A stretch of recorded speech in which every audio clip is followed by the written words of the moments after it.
Pro kabaddi खिलाड़ी ब्रजेश सोलंकी की मौत ने पूरे देश को झकझोर दिया। एक जिंदा दिल, फुर्तीला और सेहतमंद खिलाड़ी जो मैदान पर अपने जोश से सबका दिल जीत लेता था, वो अचानक इस दुनिया से चला गया और वजह बनी एक ऐसा खतरा जिसे हम में से बहुत लोग नजरअंदाज कर देते हैं। एक आम दिखने वाला कुत्ते का काटना और उसके बाद शरीर में फैलता हुआ रेबीज का वायरस जिसने ब्रजेश की जान ले ली। लेकिन सबसे खतरनाक बात यह है कि रेबीज सिर्फ काटने से नहीं फैलता। अगर कोई रेबीज संक्रमित कुत्ता आपके खुले घाव को चाट ले तो भी यह वायरस आपके शरीर में प्रवेश कर सकता है और फिर जो होता है वो किसी को भी रुला सकता है। अक्सर लोग सोचते हैं कि कुत्ते ने सिर्फ थोड़ा सा नोच दिया है या सिर्फ खरोंच आई है तो शायद कोई बात नहीं, लेकिन यही सोच सबसे घातक साबित होती है, क्योंकि रेबीज ऐसा रोग है जिसका कोई इलाज नहीं है।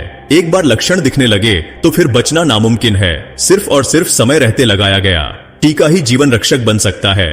ब्रजेश सोलंकी की मौत कोई सामान्य घटना नहीं थी, यह एक चेतावनी थी, एक अलार्म था जो हमें यह बताने आया था कि जानवरों से जुड़ी किसी भी अनहोनी को नजरअंदाज मत करो, खासकर जब बात कुत्तों की हो, क्योंकि हर साल भारत में हजारों लोग रेबीज से जान गंवा देते हैं और उनमें से अधिकतर लोगों ने यही गलती की होती है कि उन्होंने इसे मामूली समझा। अब सवाल आता है कि कैसे पहचाने कि कोई कुत्ता रेबीज से ग्रसित है या नहीं। तो इसका जवाब थोड़ा ध्यान देने से मिल सकता है। अगर किसी कुत्ते के मुंह से लगातार लार टपक रही हो, वो दीवारों से टकरा रहा हो, खुद को नुकसान पहुंचा रहा हो, उसकी हरकतें अजीब हों, वो इधर उधर बेकाबू दौड़ रहा हो, तो समझ जाइए कि मामला सामान्य नहीं है। ऐसे कुत्ते से दूरी बनाए रखें और अगर गलती से भी उसका नाखून, दांत या जीभ आपके शरीर से संपर्क में आए तो बिना एक पल गंवाए पहले उस स्थान को अच्छे से साबुन या डेटॉल से लगातार 10 मिनट तक धोएं, फिर तुरंत नजदीकी अस्पताल या स्वास्थ्य केंद्र जाकर रेबीज का टीका लगवाएं। इसमें देर करना अपनी जान को खतरे में डालना है, क्योंकि समय ही इस रोग के खिलाफ सबसे बड़ा हथियार है। ब्रजेश की मौत से हमें सबक लेना चाहिए कि कोई भी इंसान कितना भी ताकतवर या फिट क्यों ना हो,